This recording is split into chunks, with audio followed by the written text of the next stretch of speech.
Hello and welcome to Recovering Addict live stream, coming to you from the heart of Utah. We are RA and we are a nonprofit dedicated to standing shoulder to shoulder with those fighting the toughest battle of their lives. And that battle is against addiction. We here at Recovering Addict are a relapse prevention program, and we are totally free. Locally, we gather together every Monday, Wednesday, and Friday from 6 to 8 p.m. in the Iron House Gym, and that's located at 155 14th Street in Ogden, Utah.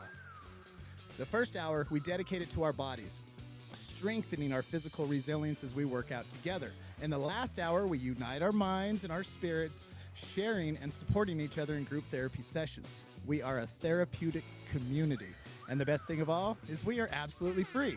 You can join today and you can stay as long as you want. But this stream is for all those who can't be with us physically, but share our dedication to breaking free from the chains of addiction. It is for everyone looking for a beacon of hope, support, and connection in their journey towards long-term sobriety. Together, we're going to explore the latest news. We're going to deep dive into the intricacies of addiction. We're going to expand our spiritual horizons, and we're going to equip ourselves with particular health and fitness tips. Remember, this isn't just a live stream, it's a lifeline. And we are here with you every step of the way. And our motto is, we recover better together. So take a deep breath, ready your heart and mind, because together we're not just surviving, we aren't mediocre, we are actually thriving. Welcome to Recovering Addicts live stream. Let's embark on this journey of healing and empowerment together. I'm LT, and I am an alcoholic addict. And I'm going to start a new little tradition here. I'm going to clack this thing. And then I'm going to let Will clack this thing. Perfect. Now we are live.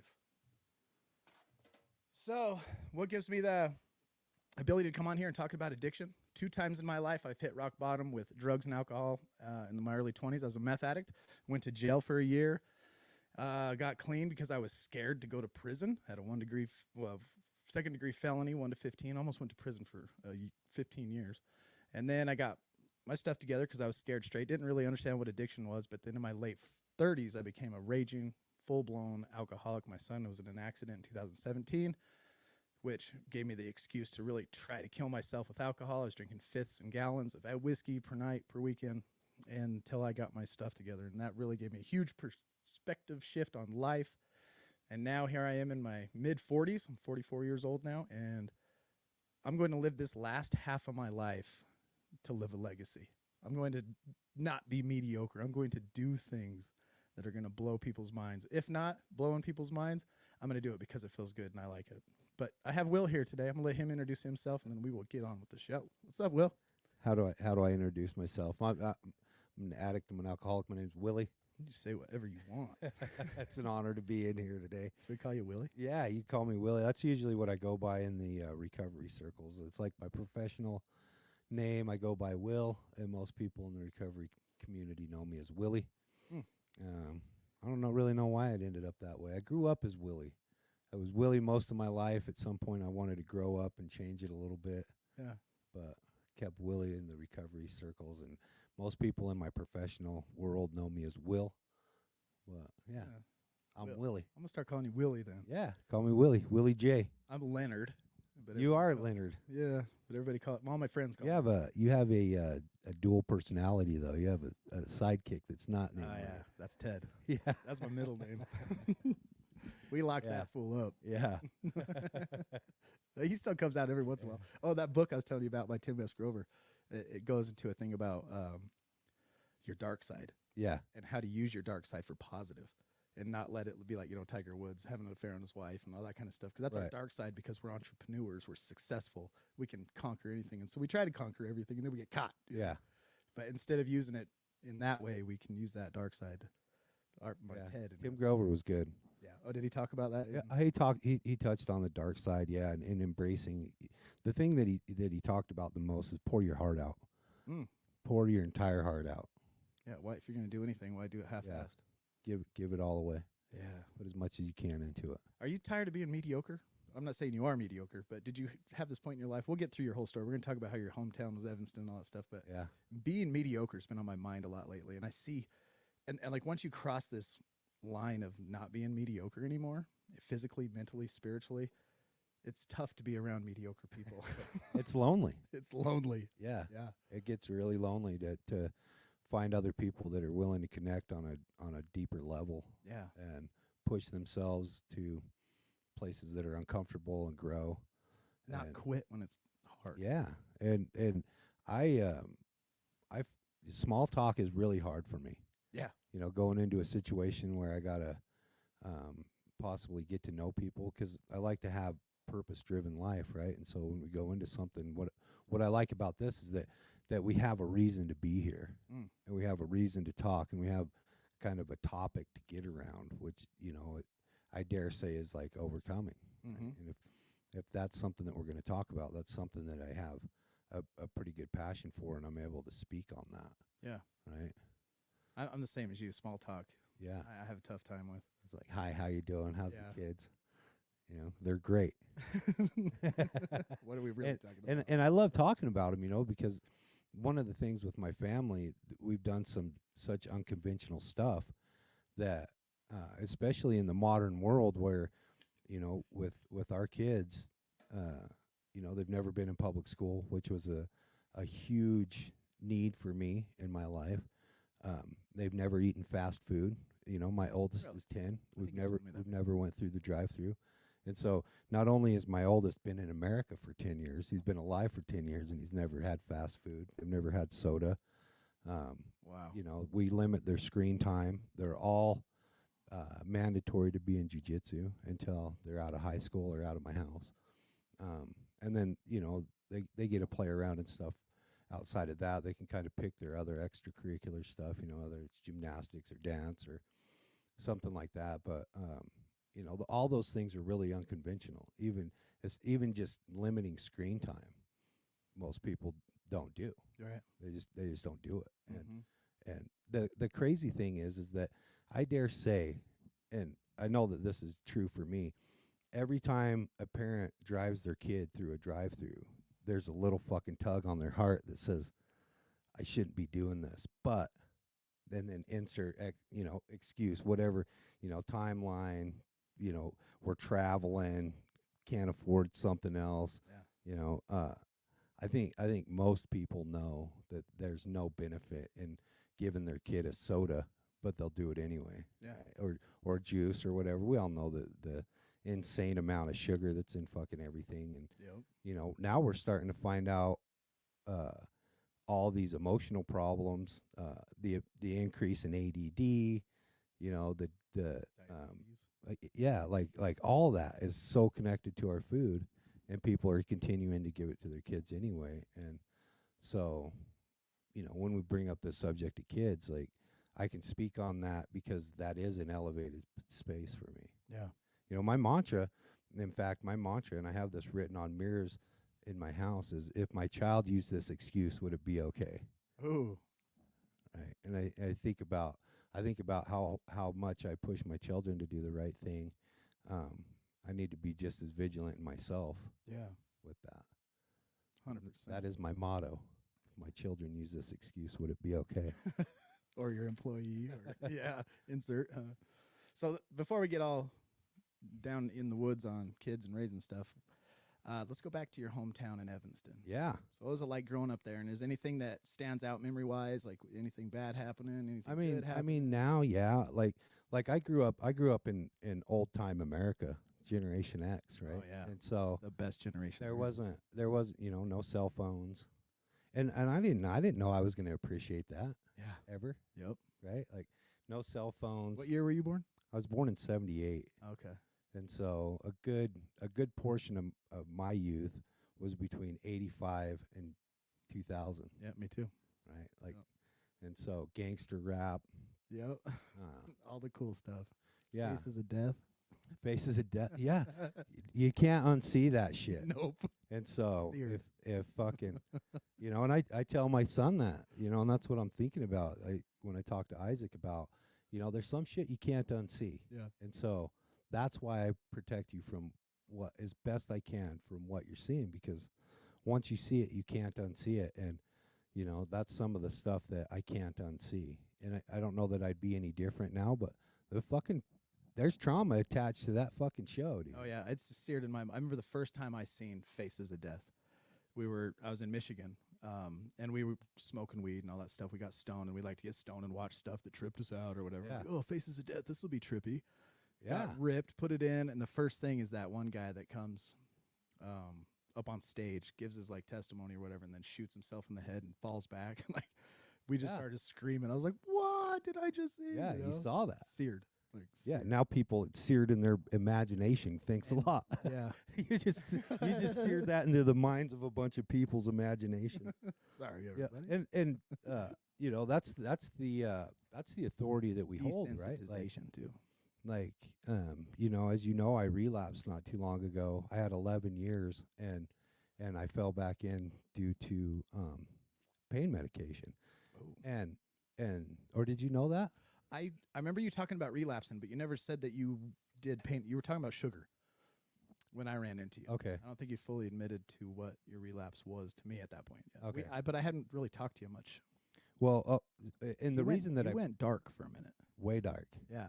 Way dark. And the reason that I bring that up is because when I start talking about my relapse, I get really careful about how it went and the methods I used, because the way that I ended up getting there was from information I got off of other podcasts that I listened to, right? And one thing led to another, and I was able to figure out how to buy quantities of pills offline, Oh. right? Backdoor stuff. And so, like, one of the things that I won't do is tell you exactly how I did it. Yeah, no.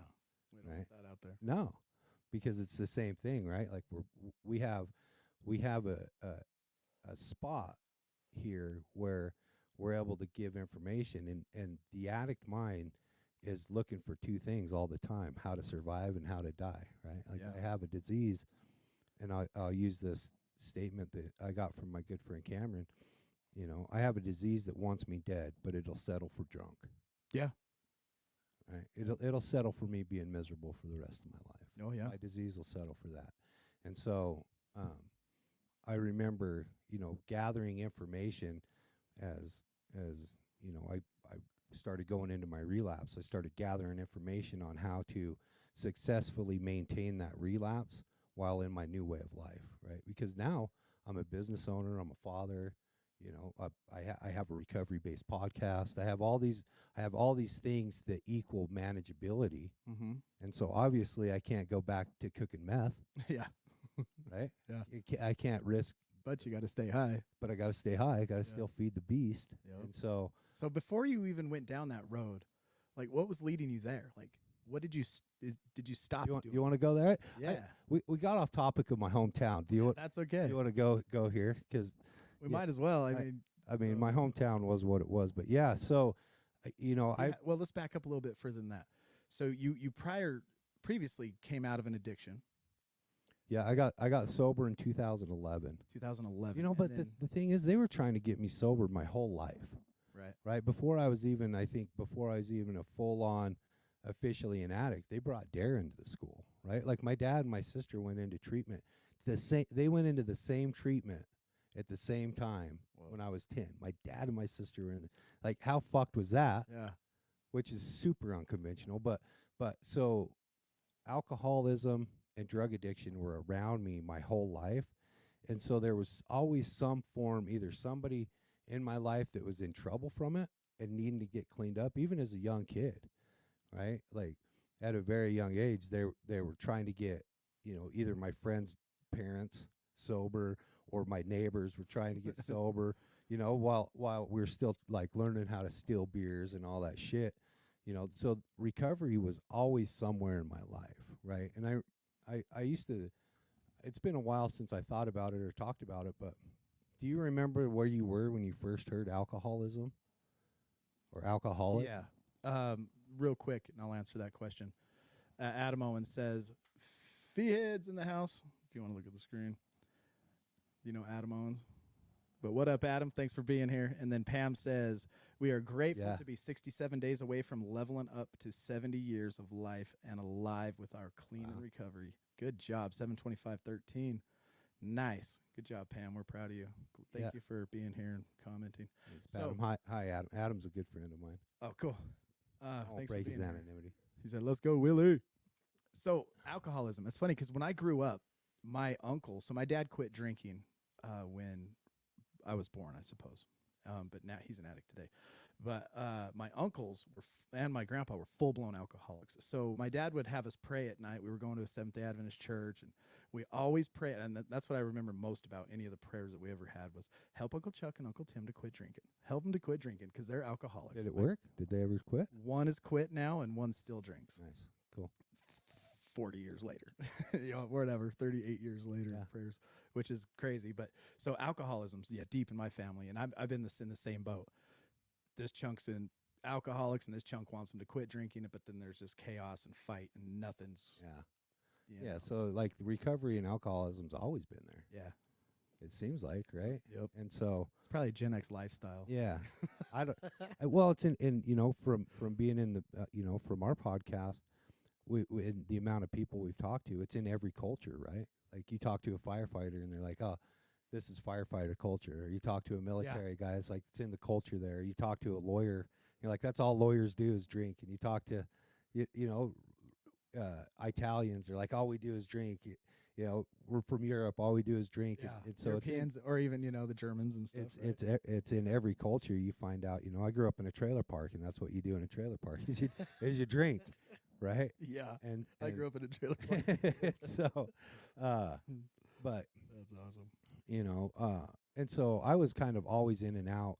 I got officially in trouble big time for the first time when I was 15 for riding around in a stolen car. That was the first time I got arrested. And then from age 15 to 24, there was 19 arrests. And the reason that I know that is because when I was 24, the local authorities in Wyoming did a sting operation on me and my crew of friends, and I'd gone through a period of gang banging and learning how to cook meth and being around cooks, and we would go and commit crimes and acquire whatever we could, and then go down to Utah and sell it and pick up dope, and then go back to Wyoming. And they did a sting operation where there was several of us that got arrested.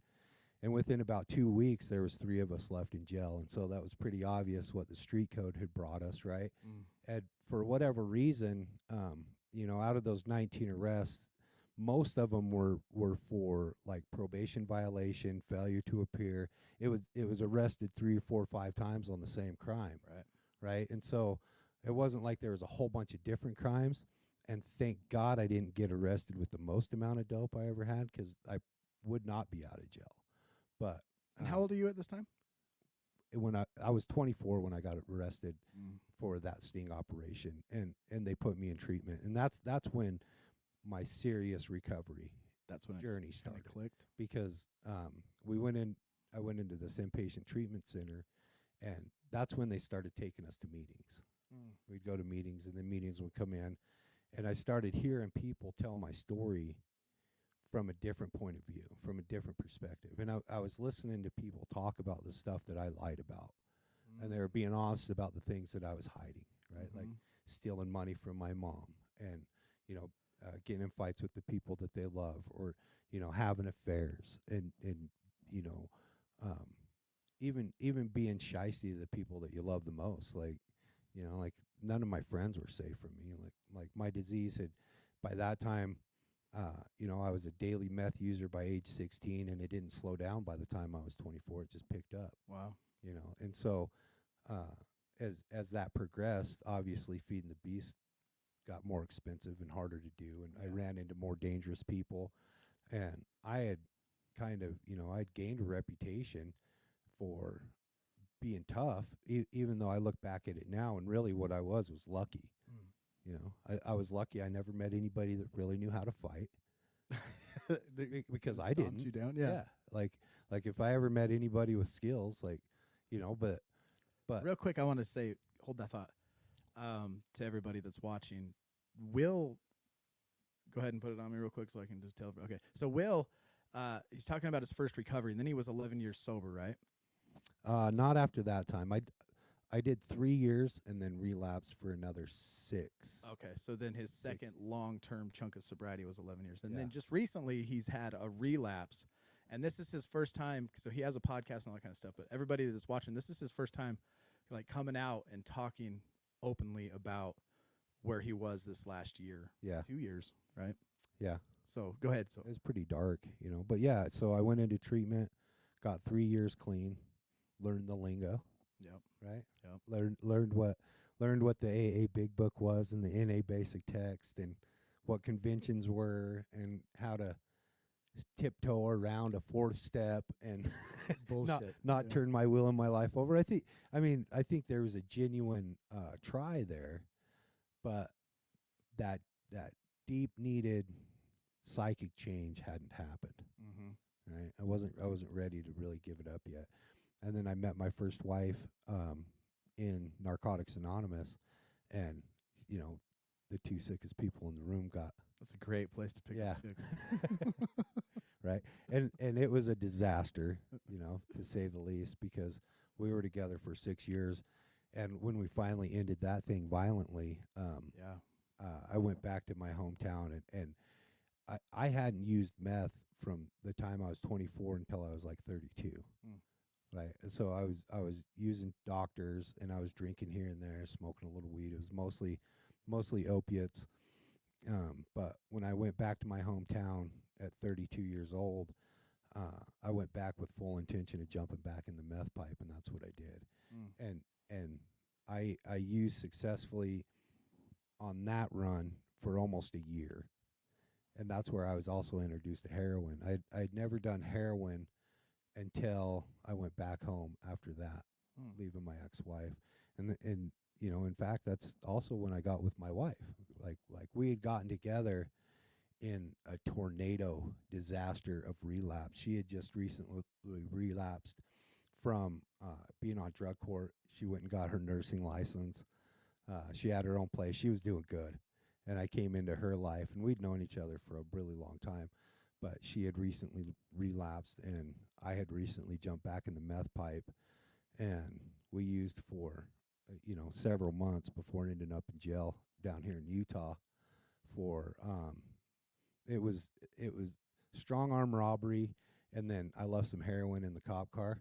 And so they gave me possession of heroin too. So, and the strong arm robbery was trumped up shoplifting, because here in Utah, if you touch the theft prevention officer, it goes from shoplifting to strong arm robbery. Oh, jeez. And so they don't know if you got a gun in the or not. I don't think it matters. Like, that's what I mean. That's so, like, all laws are so vaguely written. You can interpret them to the worst. Right. And so, well, when they arrested me, this was a turning point in my life. So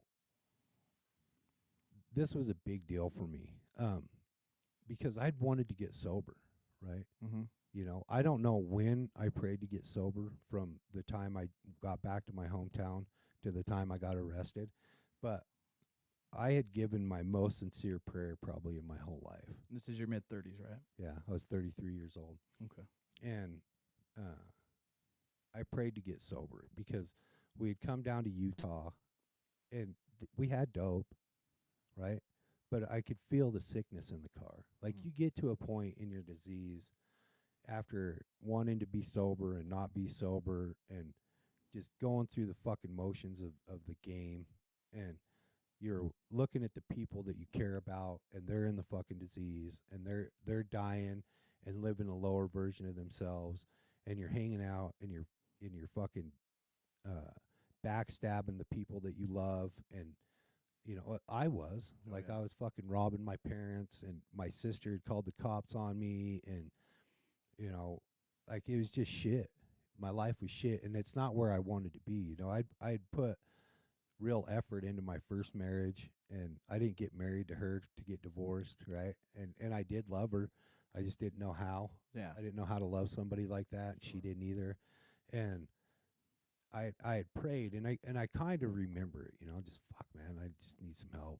And then we got arrested. Well, we come down to Utah. We come down here to pick up dope. We had $500 of money that wasn't ours. These people giving us our money, and this is me and my wife now. They gave us their money, and It was their rent money, and they're like, you gotta get our money back. And we're like, okay, yeah, we'll get right on that, right? We're going to double it. Like, yeah, we were coming down here to double it.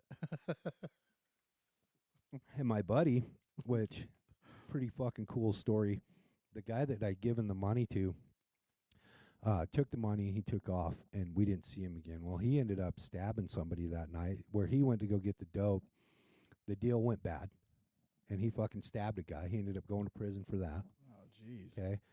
Well, we didn't know that until I seen him in jail a few months later. Anyway, I had heroin, but I didn't have any meth. And so we're driving around Ogden, right? I'm trying to sell some heroin so we can get some gas money. Wasn't going real well. Finally, we decided to take off. This is after we went to the grocery store and tried to steal some groceries. They tried to stop us. It didn't work. Got in the truck, took off. We ended up going out. There's a little rest stop just outside of Ogden, headed east. Mm-hmm. And we pulled in there. Now, I wouldn't have in a million fucking years thought that the cops were looking for me for strong arm robbery off of that, right? Like, we were shoplifting. I had no idea that it would be trumped up to that.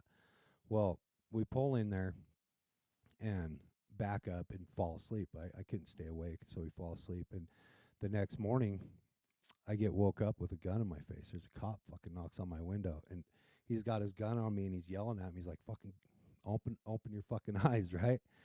And I look down the barrel of his gun, and I look him in the eyes, and he was fucking dead serious. Right? This cop was absolutely 100% serious about his job. Yeah. Right. And if I would have fucked around, he would have put my brains all over my girlfriend. Oh, yeah. Right. Because he could see me for what I was Yep. at that time. He saw the real me. Right. Mm-hmm. He saw the guy that would sell dope to his daughter or steal out of his mom's garage, take his grandma's purse. He saw the guy that was fucking bringing drugs in. And when you think about the amount of blood that is on the drugs that come into this country, if you sit back and you think about how much fucking blood is on that, and you're participating in that game, like I couldn't see the reality of how big this problem is, right? Yeah. Because they're bringing this heroin in from Afghanistan, and our countries are at war with this fucking country over this shit. Yep. And there's a ton of fucking drug trafficking, sex trafficking, child trafficking. There's mass amounts of overdose and death, and politicians being bribed, and the amount of corruption that goes into getting that shit here for me to fucking be doing it it's insane. And causing your little chaos in the community. Right. And that cop could see me for that. Oh, yeah. Right. I could no longer hide what I was from the world. And I call that a moment of incomprehensible demoralization that it talks about in the big book, right? Mm-hmm. For me, that's when the world can finally see you for what you are. No matter where I went, it was all over me. You could see it in my eyes. You could see it in my walk. You could see it in my clothes. Yep. I wasn't hiding my disease from anybody. I wasn't hiding who I was from anybody. And everywhere that I went, I was fucking breaking the law. Yep. No matter what I was doing, whether I was driving intoxicated or coming from a crime, everywhere that I went was 100% in danger. Everybody was in danger around me. And that cop was ready to take me off of the streets. Right? I seen it in his eyes. And it took me a while to process that, right? Because I'd had a gun pulled on me before. That wasn't like, it's not like I got a gun pulled on me every day, but I'd lived a pretty dangerous life up to that point, you know, from starting a real life of addiction by age 15 and a daily meth user by 16 to where now I'm in my 30s, and all I've done is that lifestyle. There's been some dangerous situations, right? And that was the catalyst. That changed my perspective on where I was. Now I'm 33 years old, and I'm in jail, and I call my mom, and I fucking try to pull on her heartstrings to come get me out. Mom, these guys are fucking mean to me, right? Trying to manipulate her some more, and nothing's changed. I'm doing the same shit at 33 as I was when I was 15 and 20. Yeah. And 25. Zion's going to come handle it, please. When I got arrested, same thing.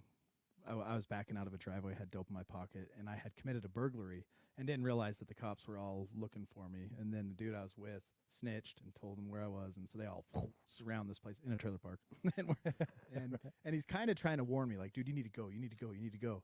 And so I jump in the car and we back out, and I'm in the passenger seat, of course. We back out and cops surrounded me. Get out of the car, guns drawn, same stuff, pointing the gun at me. But that wasn't a changing point. But when I got in the cop car, I asked the guy, I said, would you have shot me? He said, I had one in the chamber and the safety was off. Yeah. I was just like, God, this is where I've come to, Yeah. And then I went to jail so dope sick that I ended up having Sleepy tattooed on my arm. Yeah. And then that's walk in the yard, right? That's all I could think about was I knew I had that bag of meth that I had hidden in that car, and how could I get out and go get it real quick, and Yeah. right back at it. I had no desire to quit at that moment. No, it takes what it takes, right? But I think I do think now that prayer was sincere enough that God had made a bond with me at that moment, right? When I was in the depths and ready to be done, I think God showed up and said, "All right, it's not going to look like you think it's going to look, but I got you." But you were an atheist at this point? I wouldn't say I was an atheist at that point. My story of atheism is kind of longer than that because when I was born, they gave me my religion, right? My mom was a Christian. My dad became Christian. He got saved later on in life and died, a pretty good servant of Christ. And he got sober when I was 19. I'm not exactly sure how old he was when he turned his life over to God, but he took the walk. He went down. Whoever wants to come up front and turn your life over today, my dad did that. He went down to the front of the stage and fucking gave it Altar up. call. Yeah, altar call. Is that what it is? Yeah. He did that. And Stephen Burtis says, it's funny to look back where I was as a friend of yours yeah, to now listening to a great friend on Recovery podcast while prepping my daughter's room for pain. yeah. Steve's got a fucking crazy story too. Oh, we'll have to have him on sometime too. Heck yeah. Yeah. Steve's great, man. I love you, Willie. Yeah, thank you, Steve.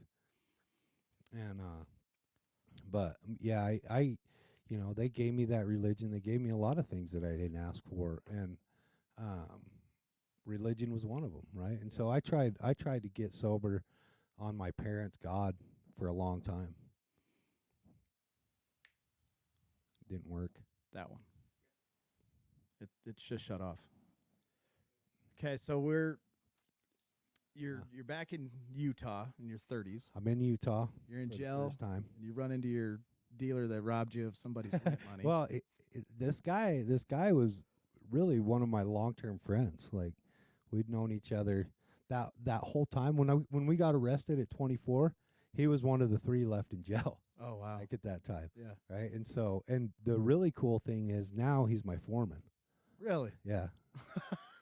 That's cool. After all this turnaround, yeah, he's fucking. Yeah, I wouldn't be where I'm at with my company if he wasn't in my life. Like, wow, fucking great guy. I have a similar story. Like when I went to jail, I actually got saved in jail. Before that, I was like, hey, you do whatever you want with your life. I don't care, Yeah. And then when I got to jail, I read the Bible from Matthew to Revelation, or actually Matthew to Jude. I never read Revelation every single night for 30 days. Ended up getting saved, and then came out of my room and just my eyes are different. Right, this is when recovery just really clicked. Yeah. And my buddy Mark, who's my buddy now, ended up becoming my cellmate. He was in the pod. He just looked all long hair hippie, and I started feeding him noodles, and so we ended up being cellies in jail. And then I went to the nuke program in UCCC.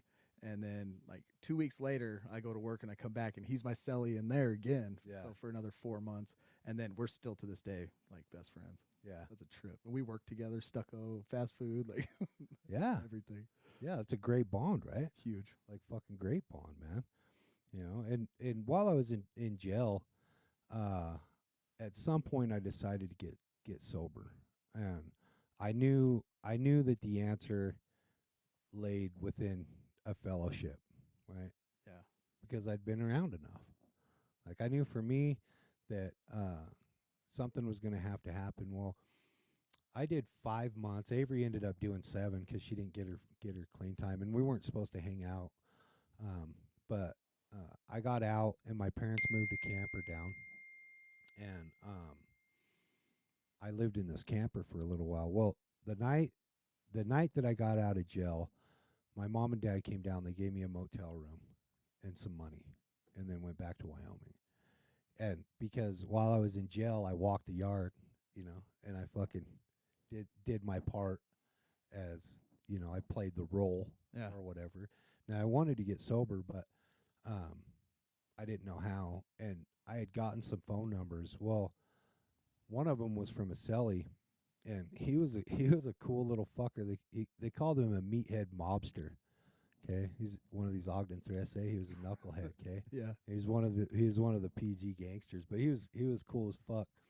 And he had given me his number. Well, I got out of jail, and Go ahead and keep talking.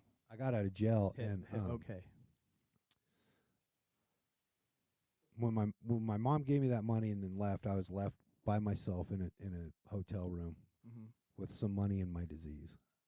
And I had gotten a phone number from a guy in there Jesse's. to some people in AA. And oh, that's my sister. She says, "Thank you for being open and honest, and she's proud of you. Love you, big brother. Love you, big little brother." Yeah, it's all her fault. She's the reason I'm an addict. Not really. She's got a great story too. Everybody in my life has such an amazing story, man. Because the people that when you decide to become something, Yeah. people follow you. Yep. When you're doing better, everybody's doing better. Yeah. It's a ripple effect. It is. It really is. We've been speaking on that exact thing. I gave a Bible study Saturday morning to our men in our church. We all meet together once a month. And then we say it all the time in our recovery group on Monday, Wednesdays, and Fridays. But my best gift to you, Will, is my self-development. Yes. Yeah. Yeah. The best you possible, Yeah. right? And I've been writing lately about God's version of me versus my version of me, right? Don't go too far. And because I've been known historically to write a vision for me. Right? I write out a written vision for my life, and everything on it ends up happening a lot faster than I think it's going to. But Yeah. so back to the day I got out of jail. I made 2 phone calls. One was to that little knucklehead, right? Yeah. And I told him, and he answered. He fucking answered. He's like, "What's up?" I was I'm at the Hampton Inn. I got some money. Bring me some cheddar. Bring me some of that cheese. What's up? Yeah. He's like, "Bet, I'll be there." And I called a guy. His name was Tom Finn from Alcoholics Anonymous, and the heroin didn't show up, and Tom did. Mm. And that was, for me, God doing for me what I couldn't do for myself, because that guy ended up being my sponsor, and he walked me through the steps. You called to get drugs, and Tom showed up? I called Tom also, right? I called them both. Okay, so you try to clear it up a little bit. So I was by myself. Okay. I called Jeff to bring me some dope. Okay. And he didn't show up. And I called Tom, and Tom did show up. Oh, wow. Okay, Yeah. I'm with you now. Like, Jeff never did show up. Tom showed up. We went and talked. We went down to the Alano Cup and talked, and he took me back to the motel, and Jeff never did show up all night. Wow. And Praise God. I never called him again. Yeah. Right. He did for me what I couldn't do for myself, and unfortunately him, Jeff, he died. He died in what you would call street glory. He died in the name of his gang, and so I think that's probably good for him. It's a sad deal, but that's what he wanted. Yeah. He couldn't get out of it. If you know any of these Ogden Thresse gangbang, they're pretty fucking hard for their hood. Yeah. Yeah, I know a few. Yeah. Yeah. They're down for their shit, and all of them, they were great. Like, they all like great people, just Yeah. couldn't seem to get their fucking heads out of the gang. Putting the energy in the wrong place. Yeah, unfortunately, but we started our recovery journey in a camper, and I have that camper now. it was passed down to me, so we get to go That's camping in cool. it and shit. But and you know, we've had people stay in it and stuff like that. The camper's been a massive blessing for our family, and you know, Averie and I decided to start our family in there. We weren't even supposed to hang out because we were co-defendants, you know, and so we fucking ended up getting okayed to hang out, and we Are your ended up, POs? yeah, we ended up. Well, what happened is we were going down to Provo to meet her dad. Like, I had never met her dad. She hadn't seen her dad in years. She wrecked my Cadillac on I-15. Okay, fucking just blasted this Mercedes, Yeah. and we had to tell our POs we were hanging out. Oh. And so I thought we were going to go back to jail because we were paying our fines and doing our classes. PO said, "Okay, don't make us regret it," and we said we won't. Right, and so rather than having them regret it, I ended up doing better with our lives. Right, like they didn't regret it. We paid our fines and we did our thing, and you know, recovery became a huge part of our lives. And you know, starting a family was massive. So this is your jump into real recovery for Yeah. years of sobriety. Yeah, with that guy Tom that showed up Tom. on my first night. Yeah, Your guardian angel, Tom. yeah, he was a great motherfucker, man. Yeah. He was actually one of the original members of the Sundowners, and Oh, okay. he'd gotten sober. There's a flower shop on Washington Boulevard, Jimmy's Flowers, Mm-hmm. right there on Washington. Yeah. That used to What be you're talking the Sundowners headquarters. Before they moved down to where they're at now. Wherever they're at now, yeah, I I guess. think it's below wall. At least that's the story Tom told me. And I Oh, wow. believe him. Yeah. You know, but we had a really great recovery lineage, because there's a story in the big book from I always get I can't remember if it's Gay Story or if it's Gay Sponsor. Gay Walters was Tom's sponsor, and Rosie was Gay's sponsor. And Rosie's story is in the big book, Me, My Bottle, and My Resentment, or his story. And the way that AA ended up here in Ogden was, you know, they came out to start it in Salt Lake, and it didn't take off. So they came up to Ogden, and some fucking hobo rolled off the train, you know, got sober up here. Oh, wow. And AA's been going, you know, I mean, Valley Camp, like, Yeah. like Ogden, northern Utah is a great place to get sober. There's a fucking ton of resources. You're here, Yep. you know, there's so many cool resources, you know. But Yeah. I ended up building a life around sobriety. You know, I made that my identity, was sobriety. So, that being said, you go through this recovery, you build a family, you start a business, you're self-employed, you're a successful entrepreneur. I guess. Yeah. Isn't that weird saying, like we were talking before, Yeah. like, who, me? Yeah, right. You I talking still don't even know what I'm doing. what you talking about? Success implies you know what you're doing. Yeah, right. Yeah, I feel that 100%. But I mean, being a deep thinker, right? Like I'm this massively deep thinker, and I tend to put purpose on everything. Yeah. Like everything must have meaning, everything must have purpose, and that's why the whole God idea was so frustrating, because, you know, I tried to incorporate a life around my parents' God, right, out of the Bible, Christianity, and I was about 5 years sober, and I wasn't happy. Like, I was doing all the things, right? Had going to meetings, you know. I had a service position. I was sponsoring guys, you know. I had a career at the time, you know, what I'm doing now, but I was doing it for somebody else, and I wasn't happy, and it was because I was faking the God thing, right? Like, I took a look at the way I behaved versus the way I thought somebody should behave if they believe in God, right? Because the how strict the God of the Bible seemed to me. Yeah. Right? It just seemed too strict. Like, nobody can fucking live up to that. And that's the point. Yeah, right? Nobody can live up to that. Yeah. And then I had a son, and the way that we had come to his name is like we were trying for a long time to get pregnant. We wanted to get pregnant. Now we're living in a camper when she got pregnant, and everybody's like, "You guys are fucking crazy. You can't have a family. You're not ready." Well, you're never ready, Ever. right? But you're definitely not supposed to be trying. But we were trying, and it wasn't going well, right? So I'm like, I'm not going to get pregnant. There's something wrong with me, something wrong with her. And finally, she did get pregnant. And when we were going through the names, we're trying to figure out what we were going to name him.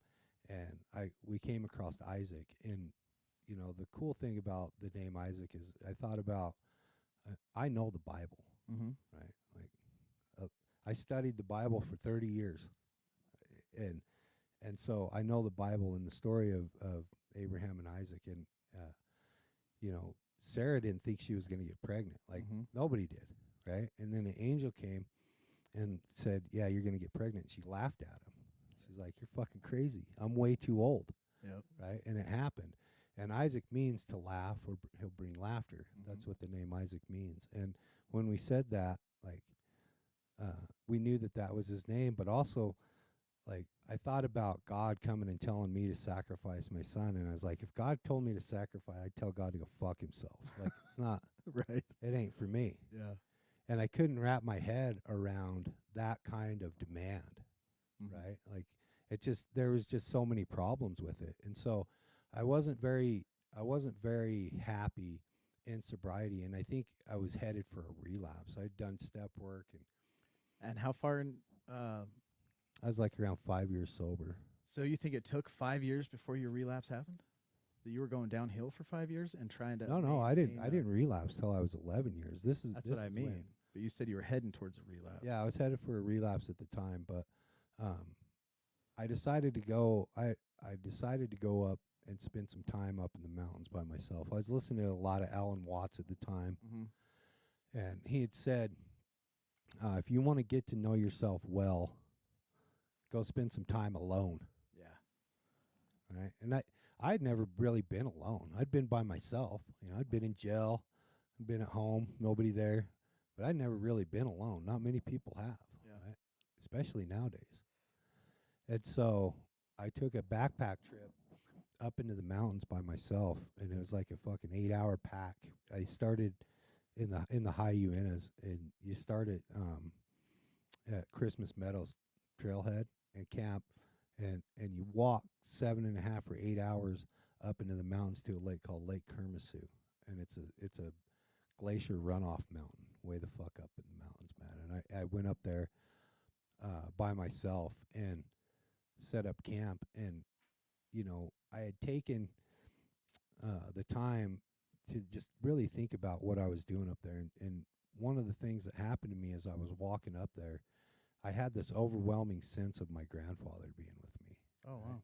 And just the message that I felt him coming through was, you know what, Willie, we're pretty pleasantly surprised. Like, fucking none of us seen this turn out. Oh. You're a fuckhead, and we thought you were going to fuck this all up, but you're not doing too bad. Yeah. Right? That was kind of how I felt, and it felt good. Like, cool, man.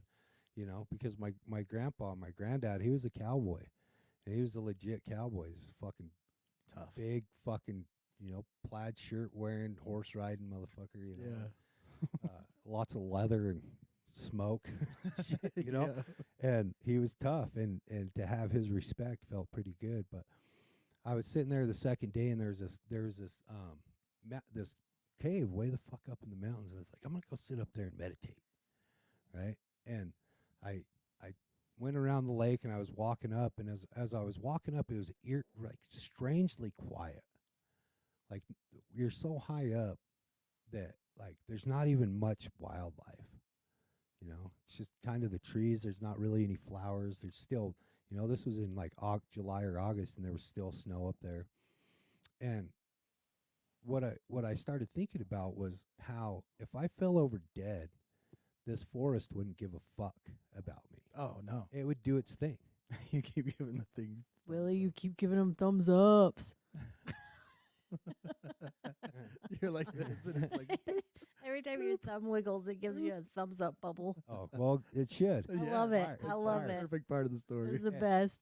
And like I was thinking about how, like, You would just suck into the dirt. and yeah, just none of the eat trees cared. It had zero emotion about me no being up mercy. there, Yeah.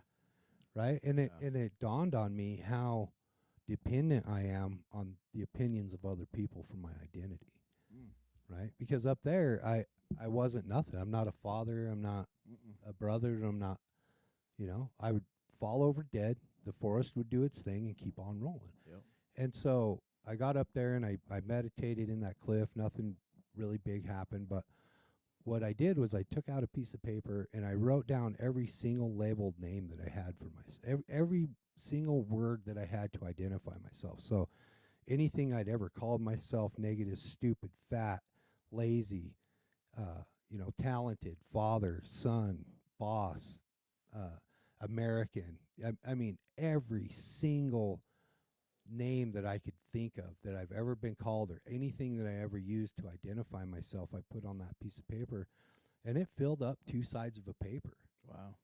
Like, you start thinking about everything that you're called and everything that you call yourself and everything that you label yourself as, and citizen, like you start going through it and you seriously put that to paper. There are so many fucking words that we use to identify who we are. It was pretty overwhelming, and I looked at it and I was like, holy shit, man, like I'm so addicted to this.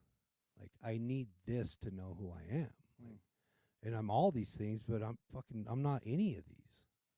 Right? So who am I? And it was really strange. So I went down and I decided I was going to ceremoniously burn it, part of my heritage, being from Scandinavian background. I think about that lineage and how tradition went for so long in our species, right? We're tradition driven people. Like, even using and drinking, we had some kind of ceremony, right? You get your fucking bottle and crack it, and you have just the right amount of this and that, and everything was ceremonious. And so I decided to ceremoniously burn that label and rub the ashes on my body, and I'm going to jump into this lake and fucking baptize myself or whatever, because I went up there with the full intention of calling out the devil. Like, me and you are fucking going toes because I'm tired of not knowing who I am. You'd got your ass whooped. I'm tired of being scared. I think I did get my ass whipped. Yeah. Yeah. It didn't go fisticuffs, but last year was a dark fucking place, man. Oh yeah. And I jumped in that water, and I came up, and I came off of that mountain. And when I came off of that mountain, I came off that mountain an atheist. Like, no longer did the existence of God make any sense to me. Wow. And there's if you stack up evidence, which is peer reviewed and acceptable court-based evidence, the existence of God is still pretty fucking thin. Mm-hmm. It's pretty much all anecdotal, and that's okay today for me. It wasn't then. Yeah. Right? And I was able to tear away all of the strains that I had allowed around God, right? So images, stories, names, all that stuff, I was finally free from it to be able to go out and kind of explore a different way of thinking, right? And so I was able to dig into Satanism and see, what are these fucking Satanists really thinking about? What do they really believe? What is Buddhism really about? What is Islam talking about? And had I not done that, I would have been restrained to a belief that wasn't mine, right? Yeah. I was trying to have God's existence off of your experience, Sure. right? Because it didn't happen for me the way it seemed to happen for other people, right?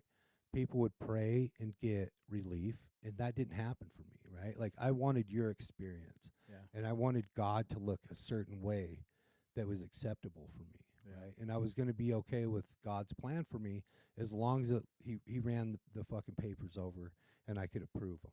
Right? Yeah. Like, you just let me double check this, and it really gave me the opportunity. What even is an atheist, right? What does an atheist think? Yeah. Right? What does all that mean? And it gave me a few years of the counter argument. Well, the unfortunate thing that happened in that was I learned how to rely solely on myself, right? And I'm not great at taking care of me. Mm. I'm really fucking not, Yeah. unfortunately. But I did get a pretty good um, identity around that, because then I became the guy in the rooms that had great points about using the rooms and like the 12-step rooms and as a power greater than yourself. How me and you together is a power greater than me. How Yeah. the literature is a power greater than I am, right? Now, It step wasn't 2 is not theological. yeah. But until you get to step 3, then it becomes theological. And in the big book it says, deep down in every man, woman, and child there's a fundamental belief in God. And then there's It says another that in Romans too. there's another does it? Oh yeah. And then It there's says you're another without part. excuse. There's another part that says there either is a God or there isn't a God. Mm-hmm. And I said, well, what about us? That for the answer is there isn't a God, right? What about us? Do you believe like I don't know where you're at today, but I guess you're kind of telling me your experience at that point, right? Yeah, this was around 5 years sober. Do you believe in absolute truth though? No, Do you know what I mean by absolute truth? There can only be one truth, right? oh yeah, but whether I'm right about that or not, it's two fucking different. But things, right? like, what if? So, say I believe in the God of the Bible, which Right. I do, and you believe in some other version of God, say whatever you decide it is, right? And your imagination has created this, and I die and you die, and we both get to heaven or wherever you decide, and we're both right. Or is there only one truth? Oh And fuck! at the end of the day, there's either one somebody's right or and people Yeah. are wrong. You know what I know today about that right there Yeah. is that caused me to use. Really? Yeah, Trying I- to figure out if I there's think so. absolute truth. I think so. Hmm. I think being absolutely right and proving my rightness was part of what happened with my relapse, Oh wow. right? Because there were so many experiences in my life up to that point that I was denying as a spiritual experience, like there were moments like my prayer to get sober 11 years prior. Mm-hmm. That really happened and I got sober. Now, would I have gotten sober had I not prayed like that? I don't know. Yeah. It's hard to say, right? Because I know that my mom was praying for me my whole life. Yeah. And life wasn't so bad. Like, I had a job, I had money, all the things, but again, it was me trying to run the show. Yeah. And I'm not good at taking care of myself. I don't fucking love me the way that I love other people. Yeah. Right? I just don't. And I wish that I could, but I do love me enough to believe that other people love me. I don't know. I'm starting to get to this point where I don't think if we treat ourselves like that, we really don't love other people. We pretend like we do, and maybe we Like care. treat about ourselves like what? if we're not taking care of ourselves, like I said earlier in the show, and what we agreed on is like my best gift to you is self-development. I think that is true love. Sure. And if we do the opposite of that, like the Other Side Academy has a thing. I don't want to go here because I need to have my kids, and I love my kids, Yeah. all that kind of stuff. Yeah. And he's like, how many times have you been arrested? Well, 52 times. Yeah. Where have your kids been? But you love your kids? He's like, Yeah. and if that's how you treat your kids when you love them, I'd hate to see how you treat them when you hate them. Yeah. So if you're not loving yourself, are you really even loving anybody else truly either? I know you, like, I care for my son's island right there, and I care for his well-being. I want him to have warm clothes and stuff like that. But if I'm not becoming the best man version of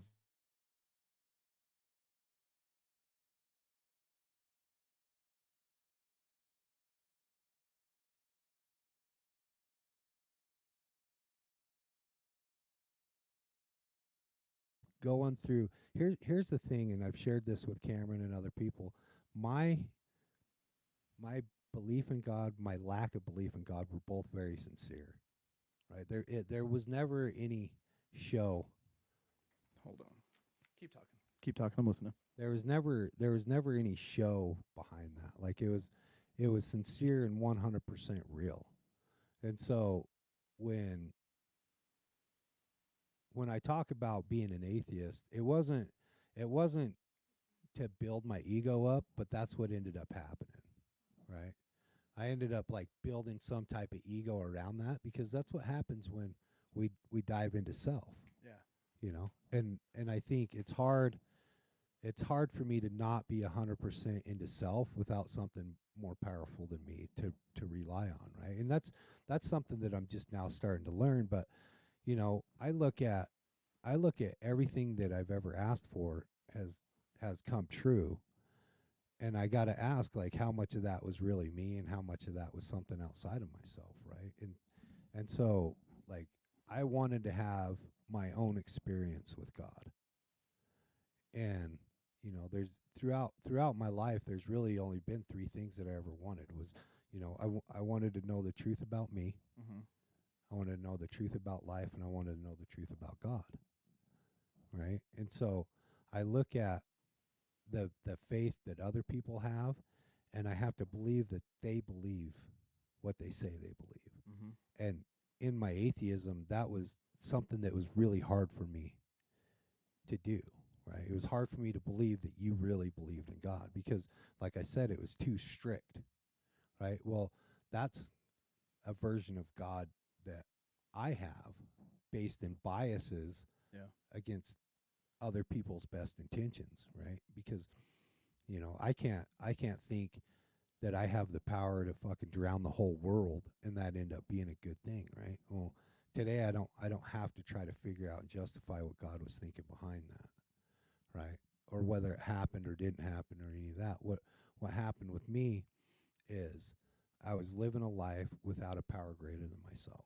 Yeah. I had the opportunity to take a pain pill after 11 years of sobriety. I was still going to meetings. I was still talking to a sponsor. I was still doing workouts and self-development stuff. I was still had my own business, and I had the opportunity to take a pain pill, and I was without defense against that. Mm. I How took did that opportunity arise? I took a pain pill. Well, my dad was Oh. on a lot of pain. Well, not on a lot, but he was on a regimen of like 3 or 4 a day. Was he on hospice at this point? Mm-mm. Okay. No, he was getting pain meds because his body was riddled with arthritis, and you know, he's old and hurt and fucking beat up. And the doctor was giving him Percocets, and he just left his bag out, and his bottle was there. And so I thought, surely one won't hurt, right? And that's what's crazy about it, is like there wasn't anything bad going on, right? Like, I wasn't having trouble at work. I wasn't having trouble with my relationships. I wasn't having any of that. What was missing was, I guess, I dare say, a power greater than myself working in my life. Like, because I took that pill, and just like in the there's a story in the big book about a guy named Jim who goes out and he has an ounce of whiskey with some milk. Yep. Okay. And it's so crazy because he says, I remember feeling this isn't too smart. That's what it fucking says. You shouldn't do this. Right? Yeah. And that's what I was like, I remember thinking this probably isn't so smart. Yeah. And I took it, and I got the euphoria that comes from Percocets, which is one of the things that I love most about Percocets, is the way that they make me feel. Sure. Right? And it went so well that I thought, from that point, all I need to do is just manage well. Wow. I never really tried. Yeah. I didn't try that hard. Right? You're a different guy now. Yeah. I have way more to lose. Yeah. And you can do it. You're You know, a lot wiser. I can try now. Yeah. I can afford it. Yeah. Right? And The addict thinking. yeah, and then from Baffling, cunning, and powerful, right? from that one, it ended up taking me to a place where I was buying $1,000 at a time offline. Wow. Right? And it didn't take long. Less than 6 months. Jeez. Till you were right back at it. Till I was fully in again. Are you showing signs of it? Are you managing pretty well? Averie thought something was weird, but I had first relapsed like in September maybe of that year. Is this after your father passed? No, this was before. Right before. And so I started kind of stealing them from him on a fairly regular basis. Yeah. And I knew that I couldn't maintain that because I have enough soul to know that my dad's going to need these more than I am, but still not enough to not take them, right? And so I found somebody that I knew was using. It was like, hey, I need you to start finding me these. And then I figured out, like I said, I figured out how to get them online, and it was legit, and I could get them online. And Averie knew that it was weird, but my dad went into the hospital in December, like the very first part of December, and at that point, you know, it was minimal. It was, you know, I was using it pretty much every day, but it was only like 3 or 4, you know, like 40 milligrams a day or something like that. And then I could go without them or whatever, because we ended up going on vacation that year, and we went to San Diego, and I didn't take any with me, and I was fine the whole time. But then when we got back Christmas Day, and my dad died on the 28th of December, and I'm very fortunate that I was present for that. Right? Yeah. I hadn't been using, so I had the trip, so I had like 2 weeks that I hadn't been using, and then my dad died, and then after my dad died, I went really deep into it. Right? Try as I might to not. Yeah. You know, and I got to order. I ordered $1,000 worth of OxyContins offline, and what showed up was fentanyl. Like I'm fairly certain it was fentanyl because they were blue, they were all the same, and like you know, this was in March. The last time I used was in March, and so from the end of December until March, it was full on, and I was taking, you know, up to 200 milligrams a day. Like I was getting pretty fucking out there, and I started getting Adderall and opiates, so I was doing them both. And the last time I used, I went home. I decided I was going to get clean. Right, I'm just going to do it, and I'm not going to tell anybody, and I'm going to just fucking push myself through it. This, huh? Yeah. And so I had the couple $100 worth of pills that I'd bought from the streets, and I threw them all out the window. I had one pill at home, and I went home and I took it, and this overwhelming sense of just, I knew that it was fentanyl, and I knew that I was going to die. Oh, dang. Right. And apparently, so I remember that feeling. So I went outside and I started trying to make myself throw up. I started walking around the neighborhood. Somebody had called the cops on me because I tried to go into somebody's house, and I don't remember this at all. Right. And so a whole bunch of cops showed up, and they're like, "What's going on? Are you okay? Fucking, why were you trying to break into somebody's house?" I'm like, "I don't fucking know. Like, I don't think I was." And they're like, "Yeah, you were." You know. And so I called Averie, and she came and picked me up, and that's when I came clean with her, and I came clean with my sponsor, and I had to go through the kick, right? Well, I can't remember if it was that day or the next day that my shipment showed up, and I showed Averie, and I'm like, "This is what I got," and she was like, "Fuck, that's crazy," you know. I was like, "Yeah, it's fucking crazy." Well, she didn't know till way later that it was like $1,000 or $1,200 worth of pills that we flushed down the toilet. But you know, I flushed them down the toilet, and I went through a horrendous detox. Yeah. Oh fuck, it sucked. I'll bet. It fucking sucked. But you know, what I remember about it is the taste that I had in my mouth and the sense of impending doom that continuously stayed with me While you were high? while I was kicking. Oh, while you were in your okay. Yeah, because I mean, using was using, right? But I couldn't have come through that without a massive amount of prayer. Yeah. Like I couldn't do it. Like that's all I had. Yeah. That's all I had was prayer. And I talked to my sponsor, and we talked about what was lacking in my program. Right? Well, I was an extreme case of self-will run riot because, like we talked about, now I started a business. I have a podcast. I fucking worked out, all those burpees. I did Oh, 100 or more burpees a day every day for a year for 12 months. I didn't Remember miss a day. I worked out every day for 14 months. I didn't miss a day, Mm-hmm. right? I, me, and I fell into the disease of I, Mm. where I'm taking all the credit. I'm doing all the work. Yep.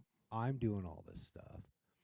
And um, I had to, I had to fucking take a pretty big dose of humble pie and realize that it's not me that's making all this happen, right? Yeah. I'm a part of the story. And like, I decided that I was going to venture out, and instead of starting to call it coincidence, we're going to start looking at it as if it was a God, right? Mm. Like, What's up, Gage? so what if it is God? Well, the problem with that is I had built an identity around not having a God, Mm-hmm. right? And now I have to start You over. were God. No, there was no God. You but were your own I God. was self was the maker of all things, Yeah, you were your own God. right? And You I mean, worshipped self. You served self. sure, Yeah. and stuff and image, Yep. my reputation So, mattered, Gage. Yeah. and so step back from that and go, okay, so what is my problem with God? Mm. Right? Yeah. Well, if I'm not God, I don't have control. Yeah. And if I don't have control, I don't know how it's going to turn out. Yeah. And if I don't know how it's going to turn out, then it's going to turn out bad. Yeah. As if fucking anything I did on self turned out good anyway. Right. Right? Now, my atheism was sincere, and I think that was a gift from a power greater than myself to wash away my preconceived notions about it. Right? I needed to wipe the slate clean and take a little step into self Mm-hmm. to see how bad of a manager I am. So this is during your detox. You're feeling this impending doom. Yeah. You're like, what is my deal with God? I've been Yep. serving self. Yeah. You have the what Gage said, the disease of I.